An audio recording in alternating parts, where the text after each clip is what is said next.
প্রিয় বর্ধমান বিশ্ববিদ্যালয়ের প্রথম সেমিস্টার ছাত্রছাত্রীবৃন্দ, তোমরা কেমন আছো? আশা করি তোমরা ভালো আছো। আমি হেমন্ত টিউটোরিয়ালের পক্ষ থেকে আজকে আমি তোমাদের জন্য নিয়ে এসেছি যাদের রাষ্ট্রবিজ্ঞান মেজর সাবজেক্টটা আছে তাদের জন্য আজকে বেশ কয়েকটি গুরুত্বপূর্ণ প্রশ্ন নিয়ে এসেছি। আশা করি এই প্রশ্নগুলো পড়লে তোমরা এর মধ্যে সব কমন পেয়ে যাবে। তোমরা যদি এই প্রশ্নগুলো করে থাকো তো খুব ভালো কথা, যদি না করে থাকো এখনও তোমাদের হাতে যেটুকু সময় আছে তোমরা করে নিতে পারবে। মাত্র গুটি কয়েক প্রশ্ন তোমাদের জন্য আমি রাখছি। আর প্রশ্ন পেয়ে যদি তোমাদের মনে হয় আমাদের উপকারে লেগেছে, কাজে লেগেছে, তাহলে অবশ্যই চ্যানেলটিকে সাবস্ক্রাইব করবে এবং পাশে থাকা বেল আইকনটি অল করে রাখবে, যাতে পরবর্তী কোনো সাজেশন ছাড়া মাত্রই তোমাদের কাছে পৌঁছে যায়। আর তোমাদেরকে বলবো যে তোমরা ভিডিওটা স্কিপ করে দেখবে না। আমি প্রশ্নগুলো বলার সঙ্গে সঙ্গে তোমাদের বলে দেবো কোন প্রশ্নগুলো অধিক গুরুত্বপূর্ণ এবং খুব যত্ন সহকারে তোমাদের করতে হবে। সেই প্রশ্নগুলো তোমরা করে নেবে। অর্থাৎ তোমরা প্রত্যেকটা প্রশ্ন খাতায় লিখে রাখবে এবং যে প্রশ্নগুলো অধিক গুরুত্বপূর্ণ সেই প্রশ্নগুলো খুব ভালোভাবে তোমরা তৈরি করে রেখো। তো বেশি কথা বলবো না, আমরা মূল প্রশ্নে চলে আসি।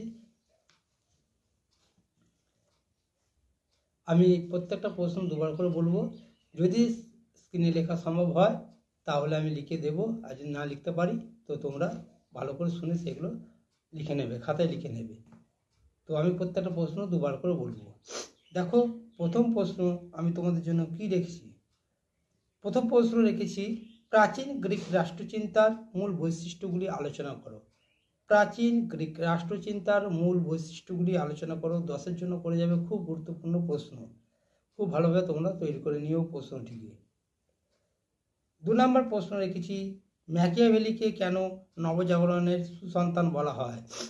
ম্যাকিয়াভেলিকে কেন নবজাগরণের সুসন্তান বলা হয়।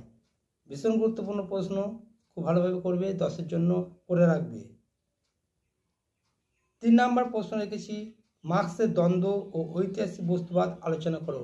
মার্ক্সের ওই দ্বন্দ্বমূলক বস্তুবাদ ও ঐতিহাসিক বস্তুবাদ সম্পর্কে আলোচনা করো। এই প্রশ্নটা খুব ভালোভাবে করে রাখবে। তবে এই প্রশ্নটা 10-এর জন্য করে রাখবে। যদি 5 দেয় তাহলে তোমাদের যে কোনো একটা দেবে। যদি বলে মার্ক্সের দ্বন্দ্বমূলক বস্তুবাদ সম্পর্কে আলোচনা করো, 5-এ দিতে পারে। বা প্রশ্নটা এইভাবে হতে পারে, মার্ক্সের ঐতিহাসিক বস্তুবাদ সম্পর্কে আলোচনা করো, 5 নাম্বার দিতে পারে। অতএব 10-এর জন্য করে রাখলে তোমরা 5 যেমনই দিক তোমরা 5-এর দিক বা 10-এর দিক যেমনই দিক তোমরা করতে পারবে। 4 নম্বর প্রশ্ন দেখো, 4 নম্বর প্রশ্ন হলো, রাষ্ট্রের প্রকৃতি সম্পর্কে হেগেলের ভাববাদী তত্ত্ব আলোচনা করো। রাষ্ট্রের প্রকৃতি সম্পর্কে হেগেলের ভাববাদী তত্ত্ব আলোচনা করো।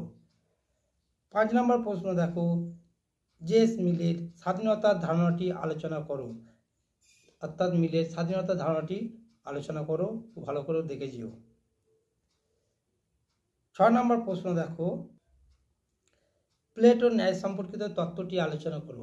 প্লেটোর ন্যায় সম্পর্কিত তত্ত্বটি আলোচনা করো, 5-এর জন্য দেখে যেও। 7 নম্বর প্রশ্ন দেখো, টমাস হবসকে সার্বভৌমিকতার জনক কেন বলা হয়। টমাস হবসকে সার্বভৌমিকতার জনক কেন বলা হয়, এই প্রশ্নটা 5-এর জন্য দেখে যেও। 8 নম্বর প্রশ্ন দেখো, রুসোর সাধারণ ইচ্ছা সকলের ইচ্ছার মধ্যে পার্থক্য আলোচনা করো। রুসোর সাধারণ ইচ্ছা ও সকলের ইচ্ছার মধ্যে পার্থক্য আলোচনা করো। এই প্রশ্নটা তোমরা 5-এর জন্য দেখে যাবে। যদি তোমাদের রুসোর সাধারণ ইচ্ছা দেয় 5 দেবে, যদি বলে সকলের ইচ্ছার মধ্যে সকলের ইচ্ছার বৈশিষ্ট্য লেখো দেবে, 5 নম্বর দেবে। তোমরা যদি এটা পার্থক্য করে রাখো তাহলে তোমাদের বৈশিষ্ট্যটা বা তত্ত্বটা মূল তত্ত্বটা হয়ে যাচ্ছে। তোমরা প্রশ্নটা ভালো করে দেখে যেও। 9 নম্বর প্রশ্ন দেখো, 9 নম্বর প্রশ্ন তোমাদের জন্য রেখেছি, লকের উদারনীতিবাদের উপর সংক্ষিপ্ত টিকা লেখো। লকের উদারনীতিবাদের উপর সংক্ষিপ্ত টিকা লেখো। এই প্রশ্নটি খুব গুরুত্বপূর্ণ প্রশ্ন, 5-এর জন্য দেখে যেও। 10 নম্বর প্রশ্ন দেখো, সেন্ট অগাস্টাইনের ঈশ্বর নগরী বা ঈশ্বর রাজ্য সম্পর্কে সংক্ষেপে লেখো। সেন্ট অগাস্টাইনের ঈশ্বর নগরী বা ঈশ্বর রাজ্য সম্পর্কে সংক্ষেপে লেখো। প্রশ্নটা দেখে যেও, 5-এর জন্য। আর তোমাদের মাত্র একটা এক্সট্রা কোশ্চেন আমি দিচ্ছি, সেটা হচ্ছে রাষ্ট্র ও চার্চ সম্পর্কে অ্যাকুইনাসের ধারণাটি লেখো। রাষ্ট্র ও চার্জ সম্পর্কে অ্যাকুইনাসের ধারণাটি লেখো। এই প্রশ্নটা 5-এর জন্য দিলাম, তোমাদের এক্সট্রা হিসাবে দিলাম, এটা যদি সময় থাকে তোমরা দেখে যেও। এই প্রশ্ন পেয়ে তোমরা যদি মনে করো আমাদের উপকারে লেগেছে, কাজে লেগেছে, তাহলে অবশ্যই চ্যানেলটিকে সাবস্ক্রাইব করে রাখবে এবং অবশ্যই লাইক করতে ভুলবে না।